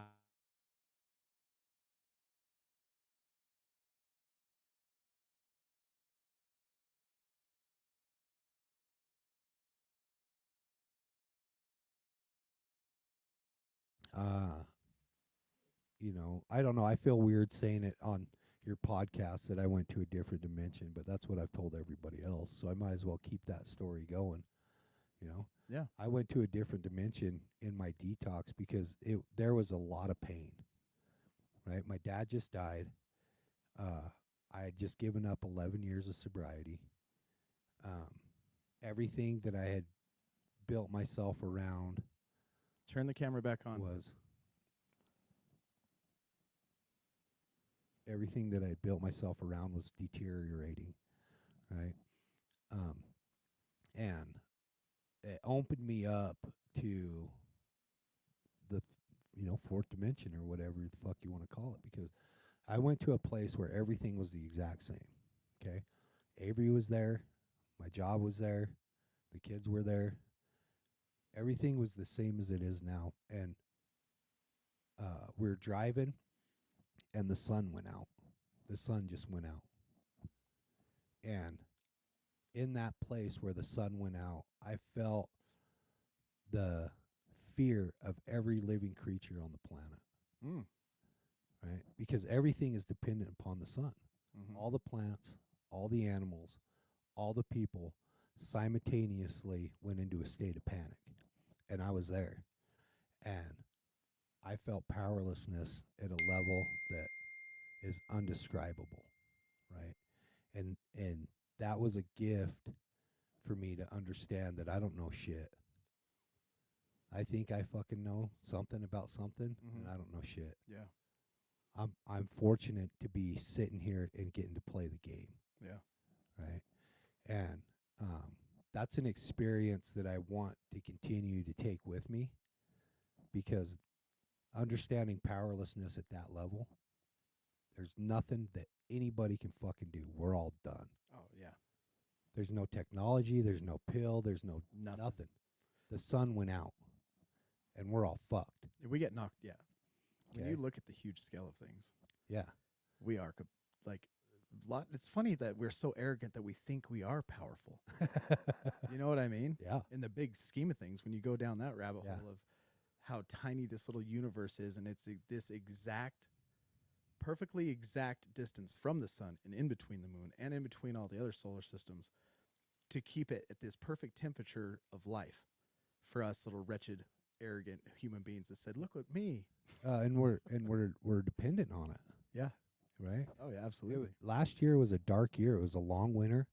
Oh yeah, that was a You deep know, one. it was the hardest year for my family. You know, we lost our patriarch. I relapsed. Hit mute on my computer, please. You know, all those things happened, and so coming out the other side of that, redoing the step work, looking for an experience with God instead of trying to deny an experience with God, going, okay, I want to have my own experience with you, right? Okay, I'm going to fucking shut up, Mm-hmm. and I'm going to step back, and whatever it is, okay? So if you're the Christian God, great. If you're the Muslim God, great. If you're none of those things, if you're all of those things, whatever. Like, reveal yourself to me. And it's weird that, like, I still think that, well, I don't know what the fuck I think. I think that I'm having an experience that I'm no longer completely relying on myself for the outcome. And I'm looking at the incredible amount of success that I have regardless of myself, Mm-hmm. right? Because the biggest problem that I had with the Christian God was the insanity of sacrifice that it seems to fucking demand, Mm-hmm. right? And so What do you mean by that? Like what? Because So- Isaac and his father? because of Abraham? Jesus, Oh, his sacrifice? right? And so I come to accept a power greater than myself that I don't understand that is there. Okay, so I go through and I look at the three truths that I want to know about: myself, life, and God. Mm-hmm. Okay, I go, okay, so I've had some experiences where I think God revealed himself to me in undeniable form, and I denied it anyway. And then I go back and I look at it and I go, that was fucking weird. And, you know, I don't know that I was under the influence, and I don't know that it was a dream. And I'm going to say that that was a God experience. Okay. And I understand that that's anecdotal, and we can go through and we fucking look at the brain waves and we can make the counter argument. And I've been down that path, and it's exhausting. It's fucking exhausting, LT. Right? I've had these experiences. And so now I start asking for an experience with God, and I start looking at the problems that I have, and I go, okay, so now I'm starting to pray, and I'm starting to go through the motions of this. You know, I start getting on that app with you and writing my prayers out, and I start looking at scripture again and my experience, and I go, okay, so I had this experience where I was going through it, and I go, okay, so how the fuck does Jesus fit into all this? Right? So, okay, so there is a God. I'm accepting that. How does Jesus fit into this? And, like, I'm sitting at Home Depot, and I asked that question, okay? I open up my phone, and, you know, on Instagram, it has the 3 little fucking reels that you can pick from. Yeah. Well, there's a fucking a Jesus sitting there, okay? Yeah. And there's zero reason for there to be Jesus on my algorithm. Right. I've never fucking typed Jesus into my phone, Right. right? And there's this Jesus one there. And so I start loud, like, okay, I'll bite, right? So I click on it, and it goes in, and it talks about the Gospel of Thomas. And the Gospel of Thomas didn't make the original Bible, but they found it. And was it the Dead Sea Scrolls that the Gospel of Thomas was I'm not found sure in, if or it was something like found in that? there, but I know what you're talking about. Right? And so I'm like, okay, so I go and I start checking out the Gospel of Thomas. Well, one of the things about Thomas, I mean, not the Gospel of Thomas, but Thomas the disciple, The doubter. Thomas the Who's doubter. known as the doubter. Okay. Now, his doubt was genuine. Mm-hmm. He wasn't doing it to be rebellious. He wasn't doing it to be showing shit off, right? But you have to think about this. Like, this would be like the level of my sister coming to me and saying, "Dad's back," right? And me being like, "I don't know what the fuck you saw, but that wasn't Dad." Now, I have no reason to not believe her, right? Because my other sister's saying it too. Yeah. But she's like, "Dad's back," and then she's like, "Dad's back," and I'm like, I fucking saw him. I held his hand as he took his last breath. He's dead. Mm-hmm. He's gone. Right? And so Jesus finally comes, and this is something that I heard from Terrence McKenna a long time ago, but I love it, right? Because Jesus shows up to Thomas, and he goes, "It's me." And he's like, "No, it can't be." He goes, "Put your fingers into my holes. Yeah. Right? Put your hand into my side." Yep. And he does, right? And so Thomas is the only human being to ever touch the resurrected body of Christ. That privilege was left for the doubter. The only one that got to do it was the only one that doubted, right? And it wasn't from a state of ignorance, and that's where I'm at. My doubt wasn't from a state of ignorance. It wasn't from a state of ego. It became that because that's what happens to the natural man, right? That's what happens to us. Oh, yeah. That fucking shit takes over, and it becomes intoxicating. Self becomes intoxicating. And we continue to try to medicate it just like we have our whole life through fucking drugs and alcohol and sex and pornography and violence and money and all the things that we try to satisfy self with, right? But my doubt wasn't from that place. My doubt was sincere, right? I wanted to have my own experience with God. And so here's this thing that happens to me where when my dad died, and I knew that he was going to die, and I'd been spending the last 8 years of our lives together trying to prepare for it. I knew that I was going to be by his side when he took his last breath. That was a dream come true for me, right? Because I knew my dad was going to be scared, right? Because my dad had serious self-doubt issues. He doesn't see himself the way that I see him. I don't see myself the way my kids see me. Right? I know that my dad was a great man, but he doesn't. And so I get to stand by his side with all the rest of my family, and he's surrounded by the people that love him as he takes his last breath and goes into the other. And I could see what he was going to go through. Like, the first person he was going to meet was his mom. Right? And that was the first one there for him to meet. And then she said, "Here, there's somebody that wants to see you." And as she turns around, there's Christ. And there's Jesus, and he says, "Stan, you fucking did it, bud." Right? Good job, pimp. I love you, and you didn't do it wrong. And for the first time, my dad is free from ego. He's free from fear. He's free from self, right? And like, I got to be there for that. And I got to share that experience with him. And that was a dream come true for me. Like, how do I get that when I'm a fucking disaster all the time, right? It has to come from a power greater than myself, right? Giving me these experiences so that I can do it. And so I'm asking myself about the sacrifice bit. And I'm like, okay, so I have a serious problem with putting my son on a cross. Right? I understand that I'm not God. I get that.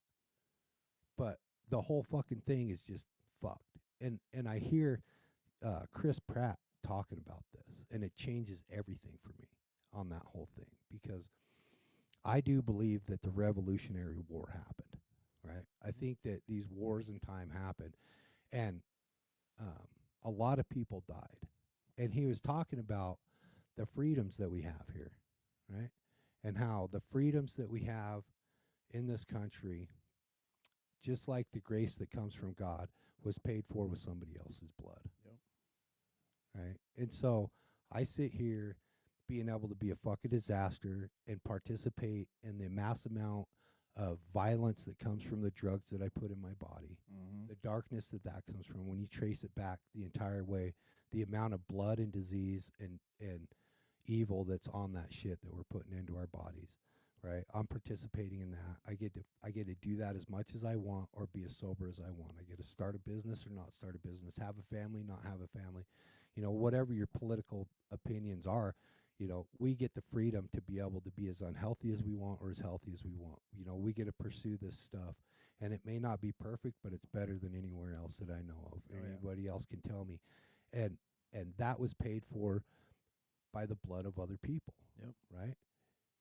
And there was a lot of fucking mothers and a lot of fathers that sent their sons off to die for that. Yes. And for the first time, I'm like, holy fuck. For this, I would have to be okay to send my son to fight. Yeah. Right? And finally, the sacrifice makes sense to me. Yeah. Right? So I heard a thing about the sacrifice, and if you're looking at God as holy God, right? He gave us commandments to follow. And I heard you say earlier, way earlier in our podcast, that everything is this thing that you can't uphold, right? I cannot toe that line. I cannot measure up. I can't keep these commandments. I can't do it. And so Christ came down here and he did it. Like, because Jesus, if you read the Bible, is God in the flesh. God actually himself came down. And so how is God a judge? How is God a lawgiver? Like if I broke a law or if you broke a law, say somebody came in and murdered your wife, right? And you go to court and the judge is like, you know what? I'm a loving judge. I'm just going to let this guy go. How would you feel about that? So how could God be just and justify and forgive? How can he be just and a forgiver?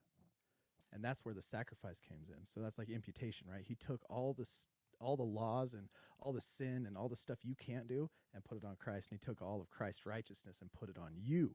So now he can punish Christ, which you deserved, and give you the freedom, which Christ is and he deserves, and swap it. So then he can be just and punish a crime because you've committed and broke laws. And then he can justify you freely because the price has been paid, like you said, the Revolutionary War and the sacrifices that were made for the freedoms we have.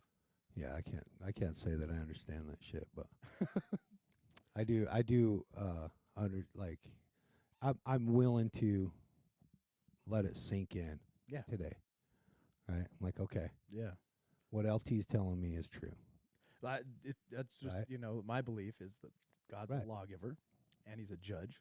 If you break his laws, then just like our court systems, they're lawgivers, they're judges. We break their laws, they're going to punish us for it. Mm-hmm. If you're speeding down the road, kind of a thing, you know, a cop comes behind you and you're doing 90 and a 75, and he stays behind you for about 10 miles. He's having mercy on you, right?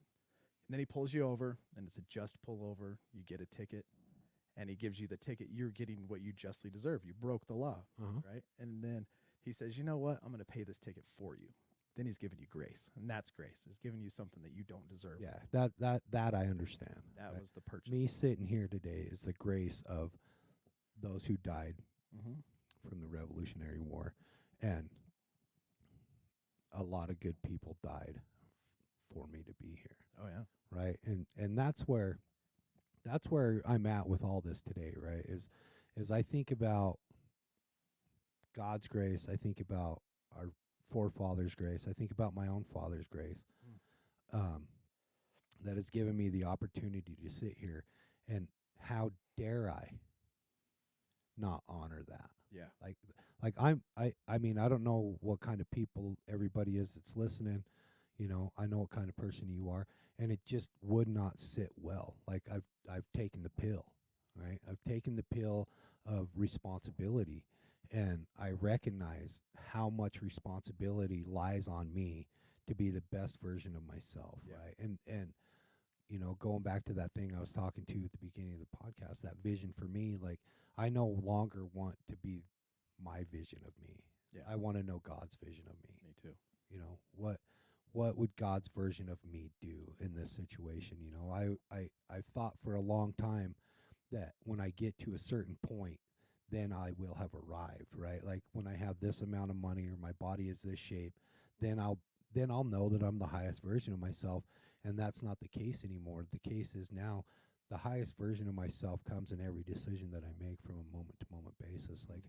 Like when I'm walking through the grocery store and I end up in the beer aisle for whatever reason, what would the highest version of myself make in this choice right now?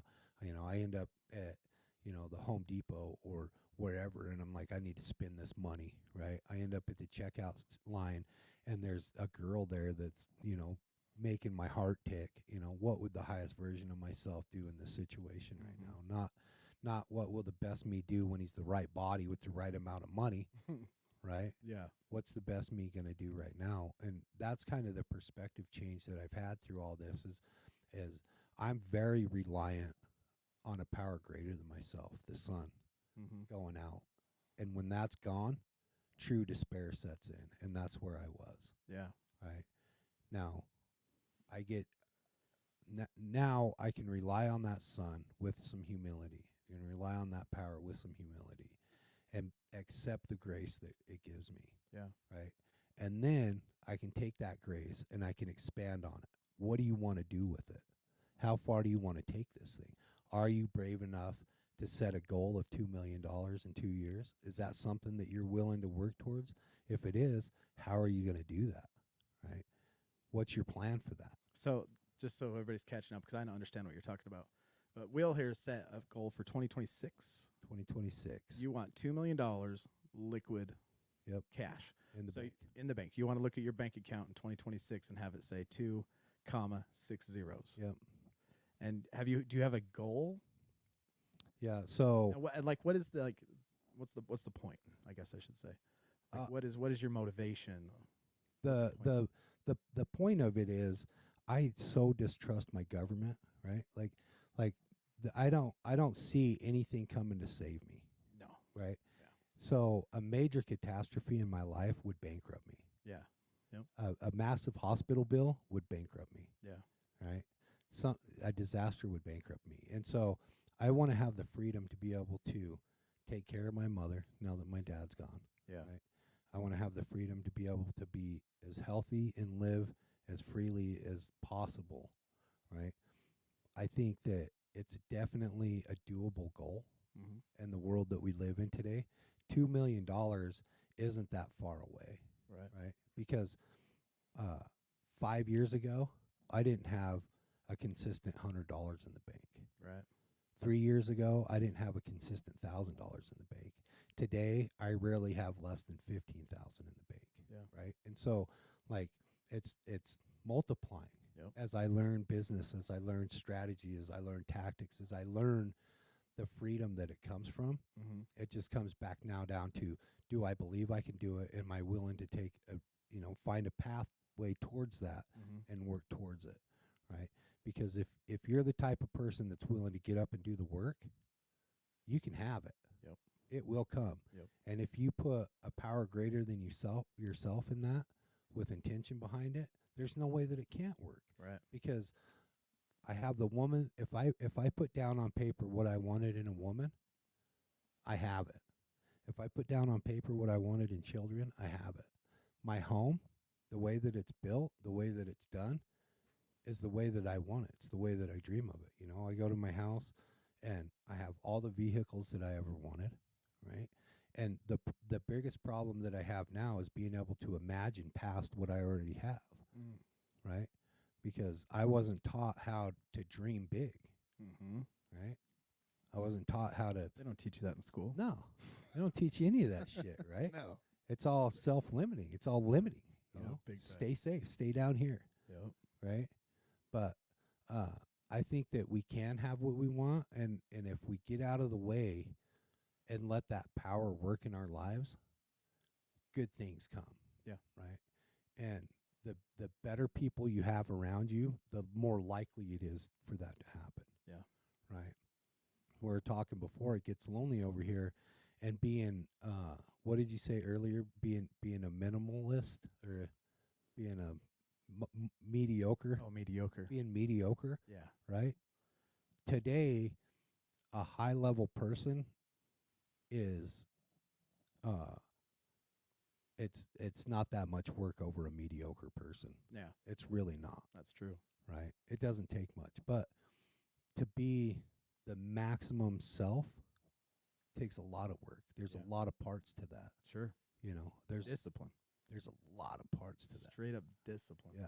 And when it gets hard and it hurts, You don't quit. You just got to keep going anyway. Gotta go. You know, and it's funny. It's like a constant shift in balance between what I'm doing good in. Like right now, I'm fucking struggling with my wake up. Like I was talking to Averie this morning, and I'm like, "Fuck, man, I don't know what is going on with me." Right? I've But been my in diet's that good. same funk like this last month. Getting Yeah. out of bed's been real hard. I'm still getting up, but it's That's hurts funny. worse. My partner said the same thing when I told him that, I wonder if it's the weather and I'm like, or the sun going down.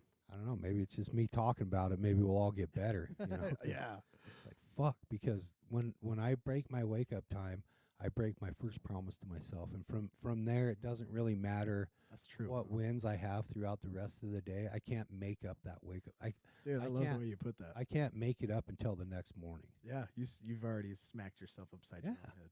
I've already let myself down, you know, and so I can get up and I can still cold plunge, and I can drink my water, and I can send out my gratitudes, and I can show up to work and have a plan, and you know, participate in my kids' lives, and I can hit all these other goals, and it still doesn't make up for me not getting up. Yeah, Right? you still I fell don't get to first. make that up till the next day. Yep. Like fuck. So the next day, let's do it, right? And How have you been feeling though, getting out of bed? Like, it's been a struggle. Like I've been tired and groggy, and yeah, me too.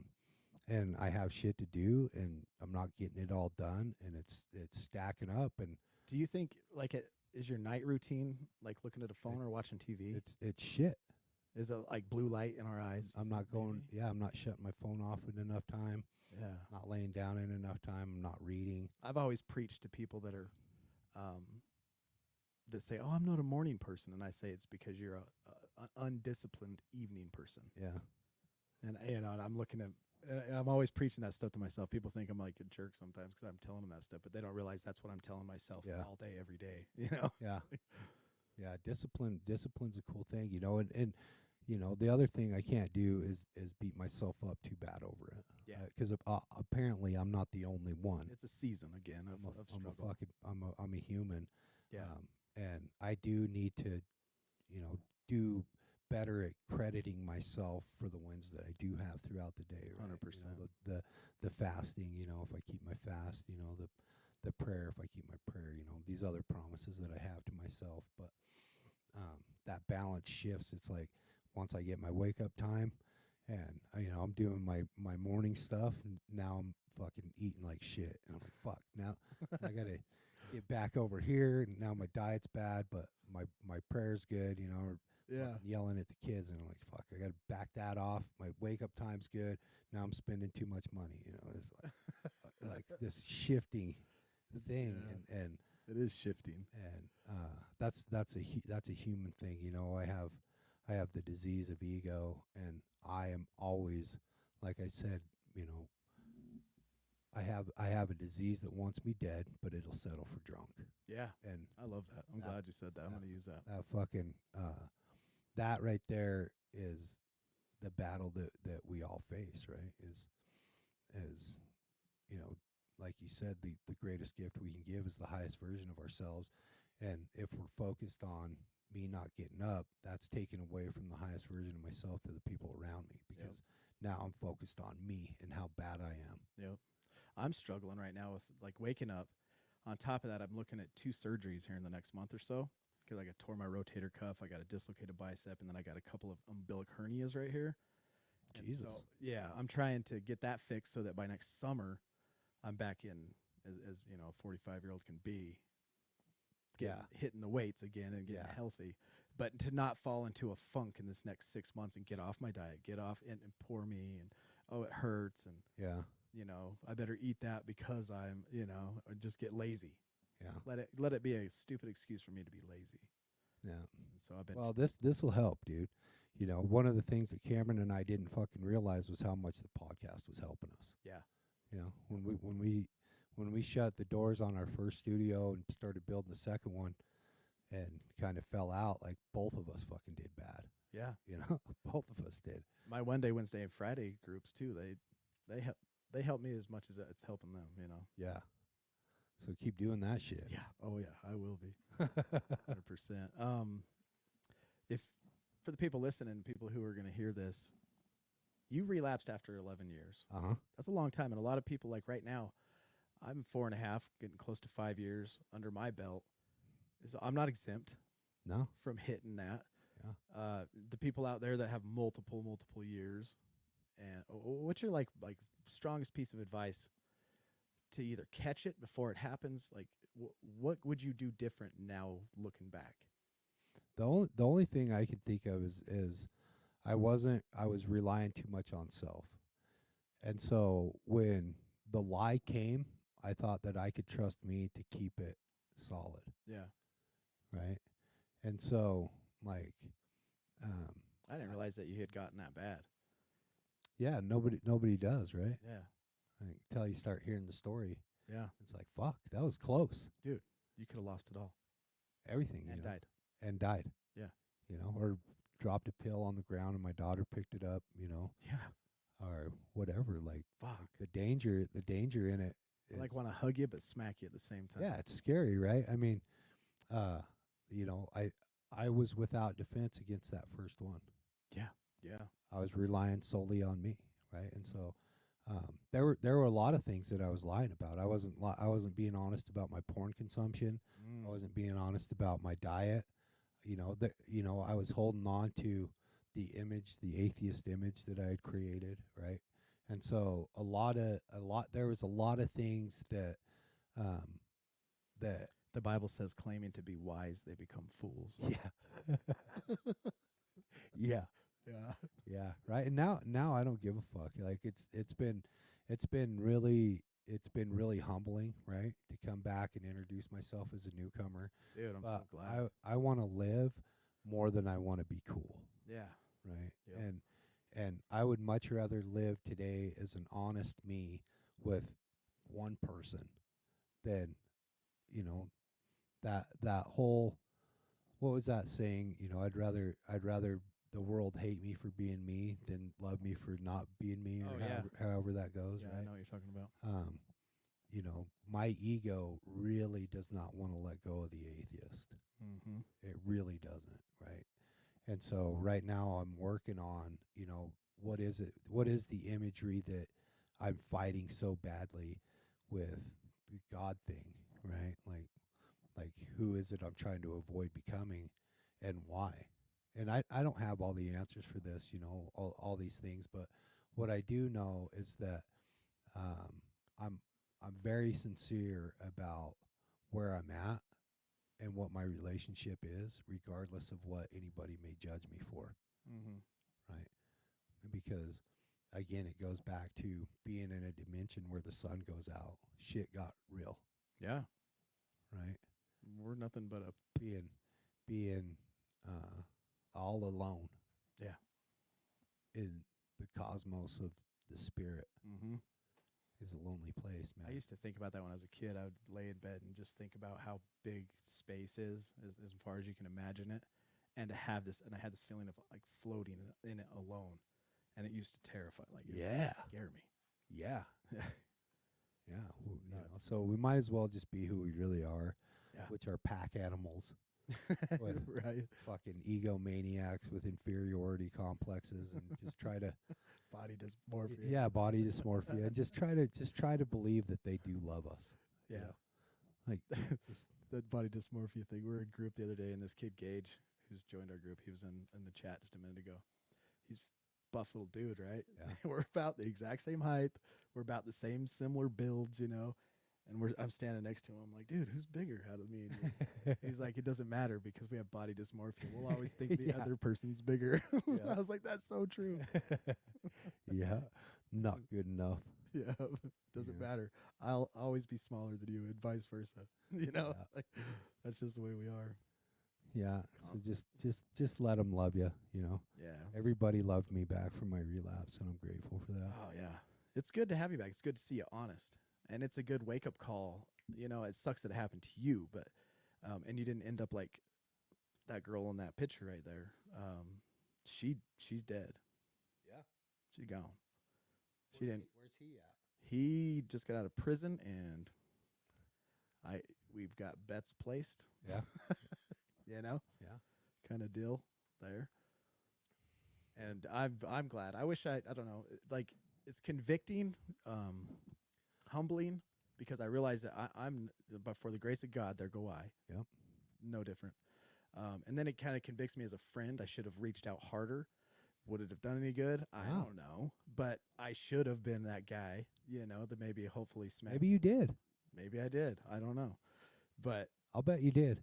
I should have tried harder. That kind of I'll bet you did. Because I love you like that. Yeah, I'll bet you did, dude. I bet because everybody did.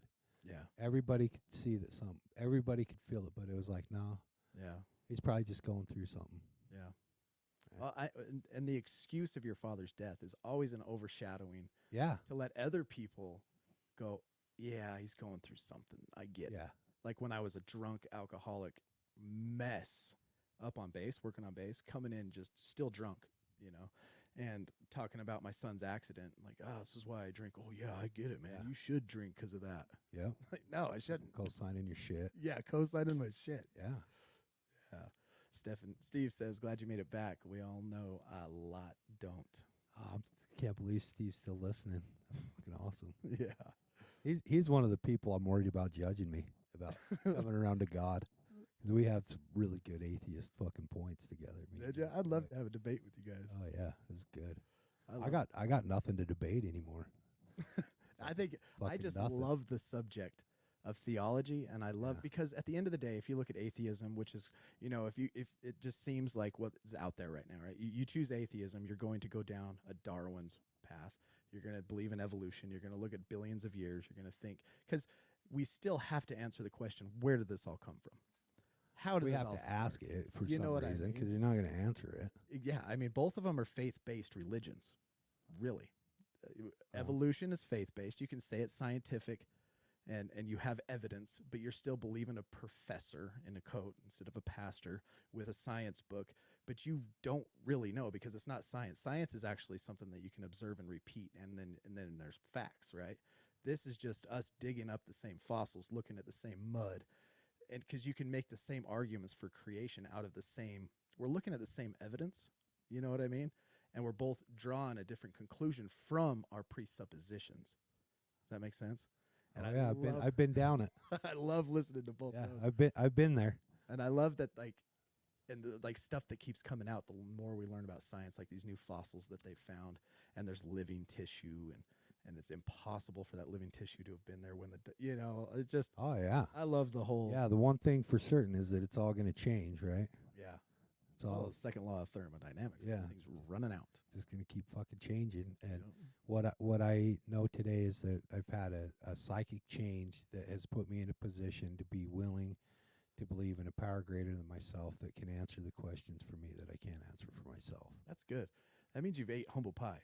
A fucking slice of it. and here's the thing. Yum. Here's the thing with humble pie is you have to take a daily dose of it, right? Oh yeah. You have to imagine it like you have a refrigerator that automatically fucking produces humble pie every day. And every day you open that fridge and there's a slice in there. Yeah. And you can eat it today Yep. or you can save it, right? You don't have to eat it that day. Let it but get moldy. Every day another slice shows up until eventually your fucking fridge is full of it. Yep. And that's all you have to eat.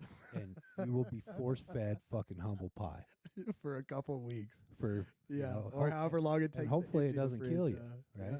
Hopefully it doesn't kill you because that Those are humility is key, right? Avery Bell says this has been great. So glad you are back on. Avery the- Ball's my wife. Oh. That's my wife, bro. Oh. I- Did I I- say her name right? Avery? Yeah, her. Well, it's, we got married. Back to the $2 million. We got married under the notion that because we were together for 10 years, and She should have beat your ass. she too. she was heartbroken.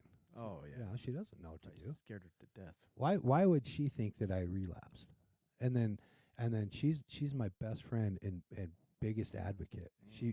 She does not see me the way that this is all the only person that she's ever seen is this successful, healthy man that's sitting here. The go getter. Yeah. Yeah. She's always seen my potential, not right. And so her too. While your dad's sick, you're going through this. What advice do you have for wives and spouses? You know what I mean? what did why? Because my wife's sitting over there too, looking at me like Avery was looking at you. I would say if you're in a relationship that is, working, ask. Mm. Ask if you Tough think questions, if you think there's something going on, ask, right, and just do it. And then we got to be responsible enough to be honest. Yeah, but I forget what I was going to say about her now. I do that all the time.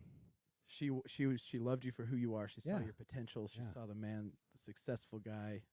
Yeah, She wasn't looking at you as somebody that was going to relapse. She saw that Yeah, your she- dad just yeah. died.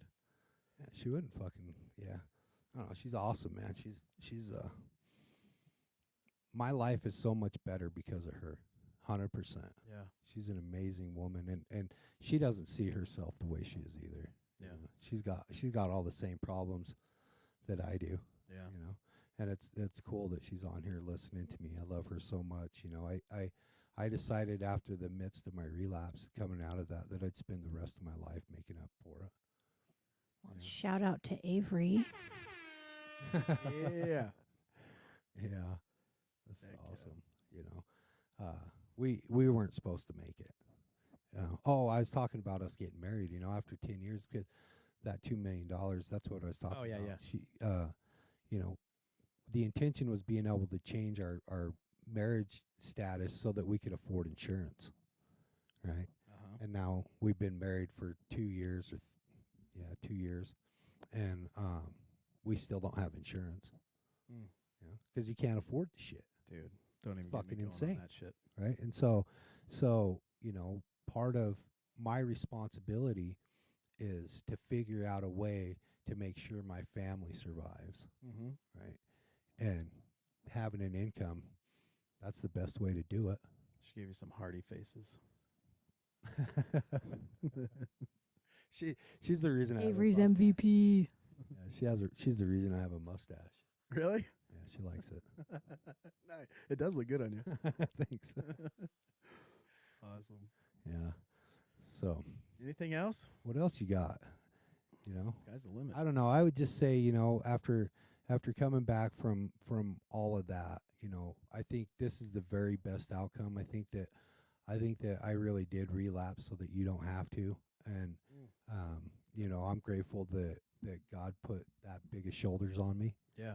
right? And Would you be down to come into our group one of these nights and just, for sure. just telling people about it? Because I'm going to talk about it tomorrow night For sure. in group anyway. Because I don't know. I see somebody like you because I looked up to you. Remember when we did that 10 sets of 10 deadlifts at 315? Yeah, we clean the yard. Yeah, we cleaned the yard. And you're a guy I look up to in Yeah, thanks. recovery and just life in general as a man and all that good stuff. And Thank to you. know that you're welcome. To know that you've relapsed and the warning side, like you did relapse, so I don't have to. And fix it, Alan. We're going so long, our batteries are dying. We're still here. If you can't see us, don't worry about it. Or just switch to my camera and open it big. Switch to my camera, and Xylan, zip back on my camera. Xylan, grab my camera. There you go, bud. Good job. Oh, look, Marilyn's on there. Yeah, Marilyn That's my- Carson. that's She my said, I've enjoyed mother-in-law. seeing you. I'm so proud of you. But yeah, so tomorrow, Monday night, we got some guys we got a big group, and I'm gonna let Yeah. this warning out. Yeah, Like, watch your I'm more tail. than happy to speak about it. I'm grateful to have my voice back in the recovery community. Thank you, Pam. If my 10-year chip didn't mean that much to me, and I think that probably should have showed me something. Yeah. Yep. Getting 10 years, and then my 11-year didn't mean nothing, and now my 24-hour chip means more to me than that 11-year chip did, Wow. and I hold on to that. 'Cause you're alive. Yeah. Yeah, I put too much in the years and not enough in the days. Yeah. Yep. Yeah. So, Man, I could sit here and talk for another couple hours about it. yeah, it's fun. Like, yeah, Once you there's put the headphones on, like fucking. I want to make one more comment, but it might drive us into another 30-minute conversation. But is there this point where we stop worrying about addiction and recovery, and we're so focused on becoming our better versions that addiction and recovery have so much not a part of our life that it's not even a thing? Or is that when you get snuck up on and get kicked in the nuts? I think that's when you get kicked in the nuts. Yeah. Yeah. When you don't start with it in the morning and end with it at night, I think you get kicked in the fucking nuts. Okay. We'll leave it at that. Yeah. Let's do the serenity prayer. Okay. God, grant us the serenity to accept the, what is it? You want me to join? Are we all? absolutely. Yeah, Okay. we're all Yeah, doing well, I'll this. do it. God, Yeah, God, grant us grant the us the serenity to accept the things we cannot change, the courage to change the things we can, and the wisdom to know the difference. Amen. I couldn't even say it by myself. I was so used to hearing people. How does this go again? Thank you for inviting me over. I needed this. Yeah, we did too. I'm Yeah, glad you appreciate were it. here. All right, y'all. Until next time, do not put yourself in a high-risk situation. Stay strong, work your programs, and remember, we recover better Better together.